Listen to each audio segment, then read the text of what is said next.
Hello once again. After a long-awaited hiatus, I am back.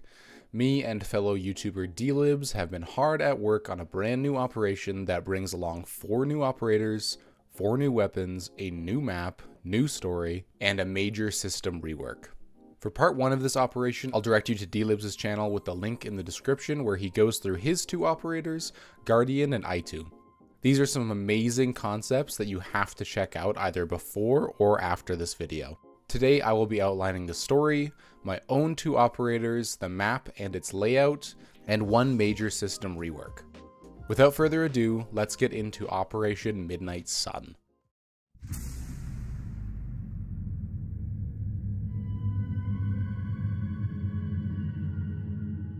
Operation Midnight Sun takes place in Antarctica, a region only recently recognized for its abundance in natural resources, specifically oil and gas.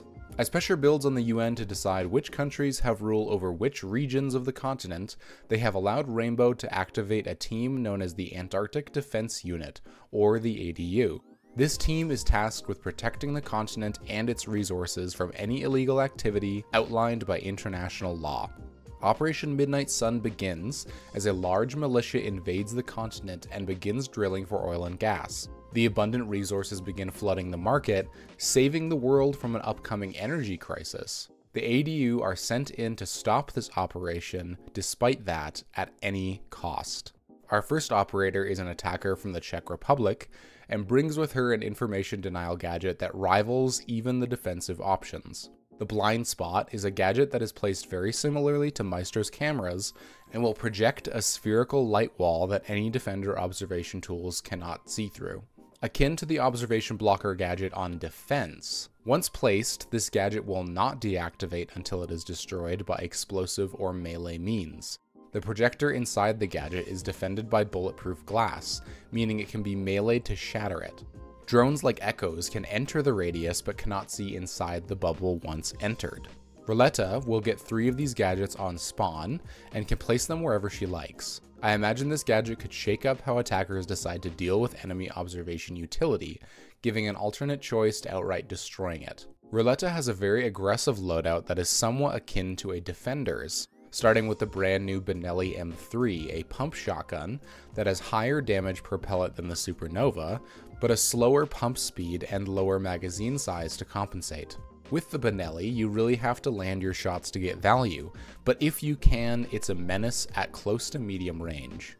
Her second option is the Scorpion Evo, a weapon that is more than capable of tearing through the competition. She'll have a choice between the P10C and the C75 Auto for her secondaries, and options between the Claymore and Impact EMPs for her gadgets. Roletta may seem weak on paper, but I'd personally love a more indirect option to defender utility in the game. Secondly, we have Santo, a defender who brings a trap that can briefly make an attacker defenseless. This gadget, placed on top of a door frame similar to Aruni's gadget, will only activate when Santo is nearby. While active, if any attackers walk through the doorway, the trap will explode into an electrified wire net that drops on top of the opponent. During the duration of the trap, the defender will not be able to ADS. They can either wait for the charge to deplete, or make themselves vulnerable by throwing the wire off themselves, which only should take a few seconds. While other gadgets in the game are benefited by a lurking playstyle, I feel some of them do not lean into it hard enough. Santo is made to change that. He will get 4 of these gadgets, and to deny them, they can simply be shot, and they also are electric, so they can be detected by IQ. Similarly to Capcan, they also emit a quiet beeping that can be heard if an attacker is attentive enough. Because Santo has to be nearby for his gadget to be active, on the contrary, his own gadget can actually give away his general position. His loadout consists of the Super 90 and the Boss G, 2 wildly different options that allow Santo to play in 2 different ways. His new weapon, the Mini SAF, is a secondary SMG with a slower fire rate than all of its competitors, around 900 RPM, which is very similar to the T5. It will still have high recoil while only having a 20+1 magazine capacity and low damage in the low 30s. This weapon will have the vertical grip equipped by default and will only have the sight, barrel, and underbarrel options available to it. He has the option between the nitro cell and impact grenades, which does seem a little strong upon review, so thank your days that I'm not a developer. Getting onto the map, simply called rig, this takes place on, you guessed it, an oil rig in the Antarctic. I wanted to go for a similar feel to how Tower and Villa play, and hopefully take away the bad elements of both of those maps. Alright, this is the quick preview I'm going to do of the layout I created for Rig, the new map that's coming with Operation Midnight Sun. This is the basement floor of the map, which is still elevated above the ground. I call it basement because it's kind of below the playable area for the map, but it technically is the basement. You're kind of hanging on these rafters here, this catwalk above the ice, and this hole in the middle is actually where the drill will go down. But the attackers can actually spawn down here, and they can either rappel up these sides of the building, either the east or the west side of the building, or they can rappel up the center of the building, and you'll see that this is actually going to be an important part of the map. This is the basement spawn. I'm going to quickly go to the top spawn, and then we're going to go top down so I can show you where all the hatches drop down. So here's the roof spawn. You can also spawn up here, and this also gives you the option of rappelling down the west and the east, but it also gives you the north and the south as well if you want, with the added caveat of not being able to go down the middle this time. Here you can see a hatch. The green part is a hatch here. This will drop down, and then you can see also there's a stairway here, which you can also use to drop down, and we'll go down a floor. So here we are. All these blue things over here are windows. The blue things over here are doors with the arrows on them. Anything green is something soft, so these are soft walls as compared to the black walls, which are hard walls. The beige colored floors are soft floors as compared to the gray floors, which are hard floors. And you can also see the orange pieces of cover and the red pieces of cover that are just there to show kind of what I want the sight lines to be like. The red pieces of cover are tall cover that'll cover your entire body when you're stood up. Something like a dresser or a big piece of machinery, a server rack, something like that. Whereas the orange pieces of cover are smaller, lower to the ground pieces of cover that you can maybe crouch behind and get an angle, but if you're standing up, you'd still be more than half your body would be visible. So these are things like desks. For this map, currently you have this big white area here, and you'll see why in a second. This is actually a balcony. The stairway from the roof goes down onto this balcony here. You've got a hatch here. All of these walls are destructible, which is going to be really helpful if you're on rappel over here. This is a very rappel heavy map and vertical heavy map. That's why there's 3 floors. That's why there's a lot of windows. To get into this site, you have many options as an attacker. This room here with what I would say is a main wall over here. This wall is probably going to be 1 or 2 reinforcements wide. That'll make it so defenders can put down bandit batteries or Kaid on that or anything. You have this hallway here, which is pretty much uncontested by the attack, which is going to be really, really helpful. Is going to be very, very useful to hold as defenders. This hallway, especially because it's a connector between the sites, and there are no other connectors between the sites.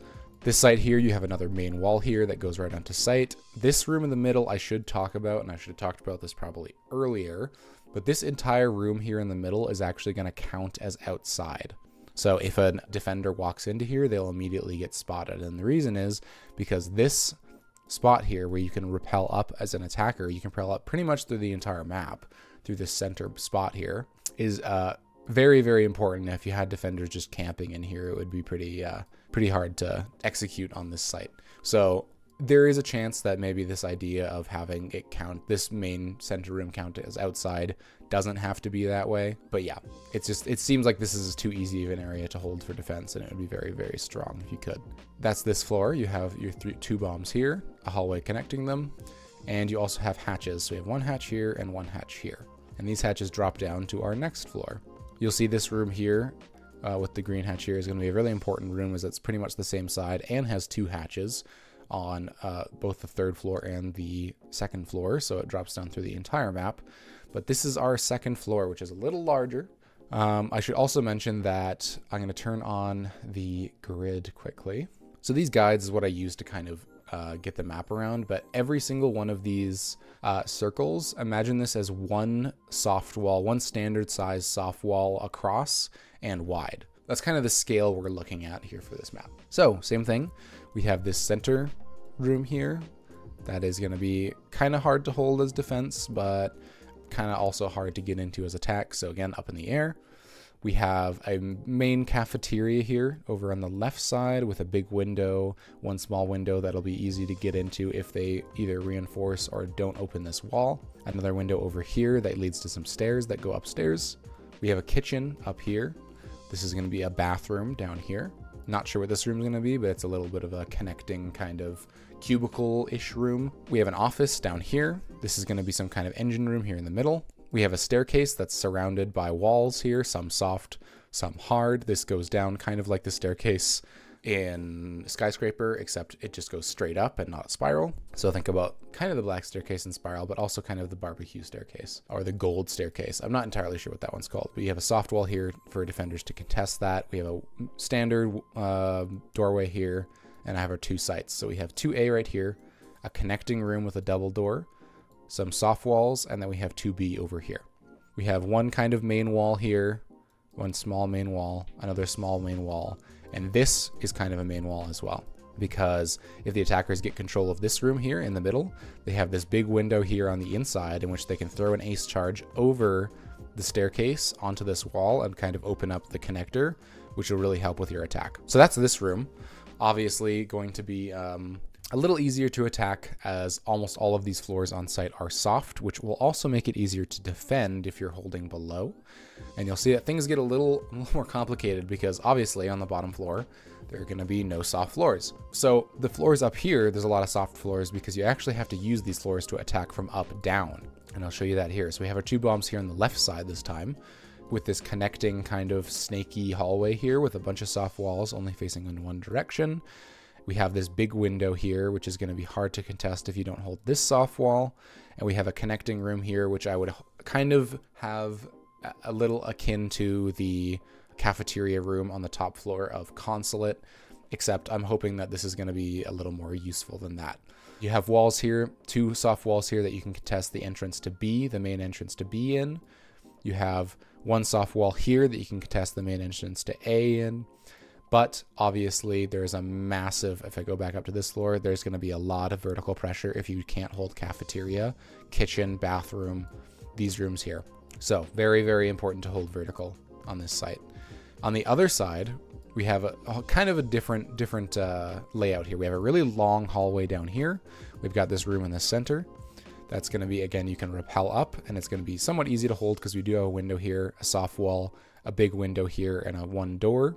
This is the staircase that we were talking about on the floor above that goes in between those 2 rooms. We've got an office here. We've got some kind of server room / engine room here, a big window here, this long curving L hallway, which you got some tall cover here to kind of defend against. So yeah, that's pretty much it. Obviously, can't play test it.